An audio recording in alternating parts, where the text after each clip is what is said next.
এখানে একমাত্র একটা জিনিস শেখানো হয়, মানুষের আমল আখলাস কীভাবে ভালো করা যায়, কীভাবে একটা চোরকে ভালো করা যায়, কীভাবে একজন ডাকাইতকে নওয়াজিয়ালা বানানো যায়, কীভাবে একজন মদখোরকে গাঁজাখোরকে টুপি বানানো যায়, কীভাবে একজন লম্পটকে আদর্শমান মানুষ বানানো যায়।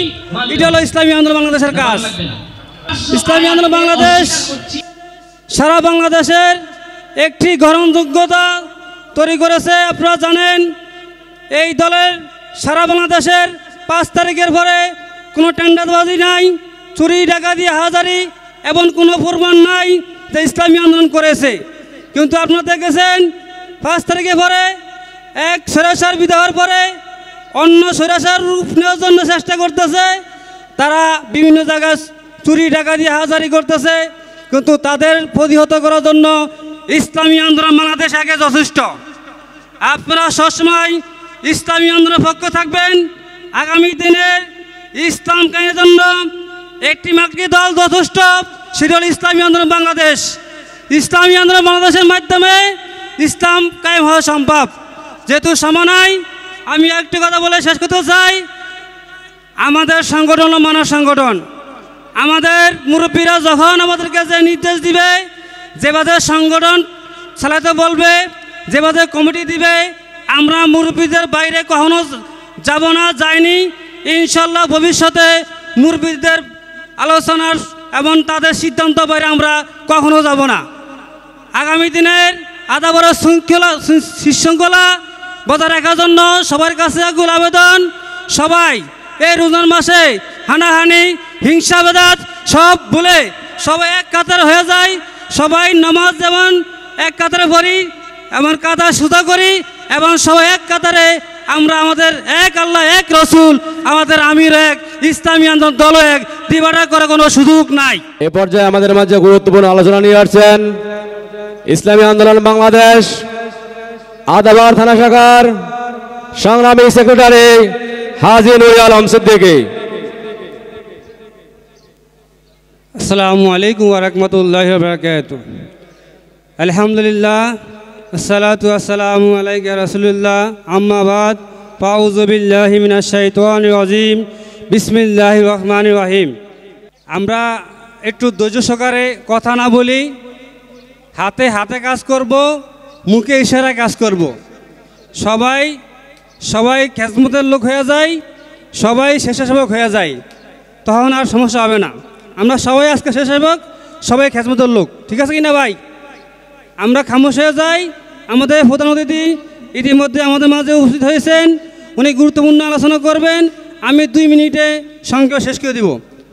ইসলামী আন্দোলন বাংলাদেশ আদাবর থানার আজকের গণ ইফতারের সভাপতি মাওলানা মুফতি কামাল উদ্দিন ভাই, প্রধান অতিথি ইসলামী আন্দোলন বাংলাদেশ ঢাকা মহানগর উত্তরের প্রচার ও দাওয়া বিষয়ক সম্পাদক মুফতি মাসুদুর রহমান ভাই, আরও উপস্থিত আছেন আমার প্রাণপ্রিয় আদাবর বাসী সর্বস্থলে ভাই ও বন্ধুগণ। ইসলামী আন্দোলন বাংলাদেশ একটি ন্যায় সংগঠন, আদর্শ সংগঠন। এখানে একমাত্র একটা জিনিস শেখানো হয়, মানুষের আমল আখলাস কীভাবে ভালো করা যায়, কীভাবে একটা চোরকে ভালো করা যায়, কীভাবে একজন ডাকাইতকে নওয়াজিয়ালা বানানো যায়, কীভাবে একজন মদখোরকে গাঁজাখোরকে টুপি বানানো যায়, কীভাবে একজন লম্পটকে আদর্শমান মানুষ বানানো যায়। এটা হলো ইসলামী আন্দোলন বাংলাদেশের কাজ। ইসলামী আন্দোলন বাংলাদেশ সারা বাংলাদেশের একটি গ্রহণযোগ্যতা তৈরি করেছে। আপনারা জানেন এই দলের সারা বাংলাদেশের 5 তারিখের পরে কোনো টেন্ডারবাজি নাই, চুরি ডাকাতি হাজারি এবং কোনো প্রমাণ নাই যে ইসলামী আন্দোলন করেছে। কিন্তু আপনারা দেখেছেন 5 তারিখের পরে এক স্বৈরাচার বিদায়ের পরে অন্য স্বৈরাচার রূপ নেওয়ার জন্য চেষ্টা করতেছে। তারা বিভিন্ন জায়গায় চুরি ডাকাতি আল্লাহ রাব্বুল আলামিনের দরবারে আমরা শুকরিয়া আদায় করি প্রাণ খুলে আলহামদুলিল্লাহ। সর্বশেষ নবী মানতে হবে। ইসলাম কায়েমের জন্য একটি মাত্র দল যথেষ্ট, সেটা হল ইসলামী আন্দোলন বাংলাদেশ। ইসলামী আন্দোলন বাংলাদেশের মাধ্যমে ইসলাম কায়েম হওয়া সম্ভব। যেহেতু সময় নাই, আমি একটি কথা বলে শেষ করতে চাই। আমাদের সংগঠন হলো মানব সংগঠন। আমাদের মুরব্বীরা যখন আমাদেরকে যে নির্দেশ দিবে, যেভাবে সংগঠন চালাতে বলবে, যেভাবে কমিটি দিবে, আমরা মুরব্বীদের বাইরে কখনো যাব না, যাইনি। ইনশাল্লাহ ভবিষ্যতে মুরব্বীদের আলোচনার এবং তাদের সিদ্ধান্ত বাইরে আমরা কখনো যাব না।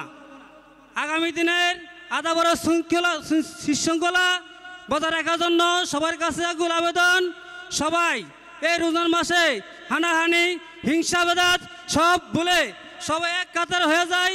সবাই নামাজ যেমন এক কাতারে পড়ি, এমন কাতার সুতা করি, এবং সবাই এক কাতারে আমরা আমাদের এক আল্লাহ, এক রসুল, আমাদের আমির এক, ইসলামী আন্দোলন দল এক, ডিভাইড করার কোনো সুযোগ নাই।